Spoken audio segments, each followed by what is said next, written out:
Chapter 1 of The Ministry of Utmost Happiness by Arundhati Roy. Where do old birds go to die? She lived in the graveyard like a tree. At dawn she saw the crows off and welcomed the bats home. At dusk she did the opposite. Between shifts she conferred with the ghosts of vultures that loomed in her high branches. She left the gentle grip of their talons like an ache in an amputated limb. She gathered that they weren't altogether unhappy at having excused themselves and excited from the story. When she first moved in, she endured months of casual cruelty like a tree would, without flinching. She didn't turn to see which small boy had thrown a stone at her, didn't crane her neck to read the insults scratched into her back. When people called her names, clown without a circus, queen without a palace, she let the hurt blow through her branches like a breeze and used the music of her rustling leaves as a balm to ease the pain. It was only after Ziauddin, the blind imam who had once led the prayers in the Fatehpuri Masjid, befriended her and began to visit her, that the neighbourhood decided it was time to leave her in peace. Long ago, a man who knew English told her that her name, written backwards in English, spelled Majnu. In the English version of the story, Laila and Majnu, he said Majnu was called Romeo and Laila was Juliet.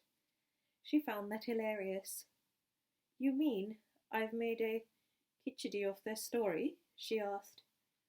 "What will they do when they find that Laila may actually be Majnu and Romy was really Julie?"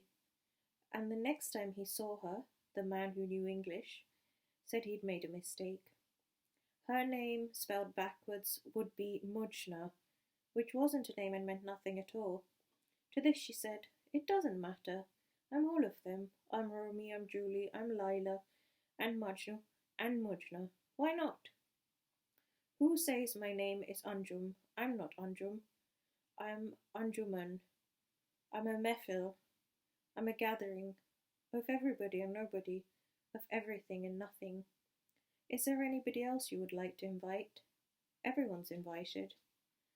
The man who knew English said it was very clever of her to come up with that one. He said he'd never thought of it himself.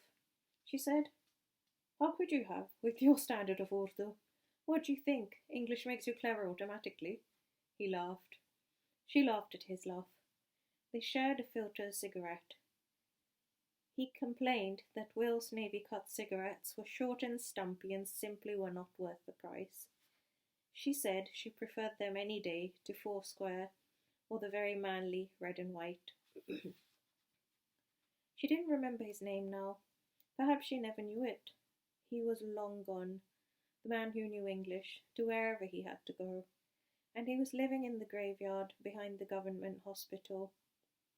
For company, she had a steel Godrej almirah in which she kept her music, scratched records and tapes, an old harmonium, her clothes, jewellery, her father's poetry books, her photo albums, and a few press clippings that had survived the fire at the Quarbug.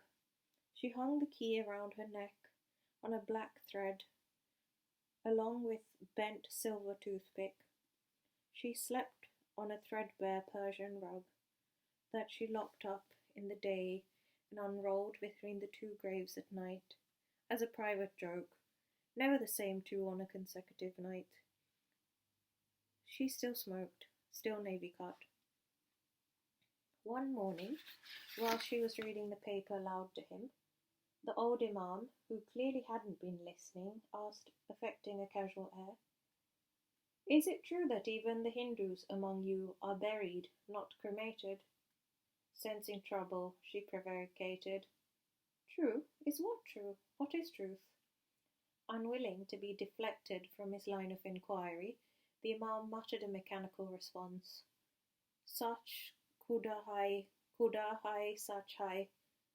Truth is God, God is truth. The sort of wisdom that was available on the back of painted trucks that roared down the highways. Then he narrowed his blind green eyes and asked in a sly green whisper, "Tell me, you people, when you die, where do they bury you? Who bathes the bodies? Who says the prayers?" Anjum said nothing for a long time.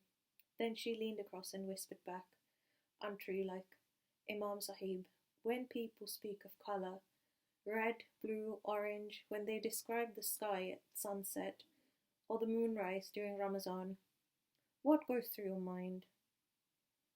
Having wounded each other thus, deeply, almost mortally, they sat quietly, side by side, on someone's sunny grave, hemorrhaging. Eventually, it was Anjum who broke the silence. "You tell me," she said. "You're the Imam Sahib, not me. Where do old birds go to die?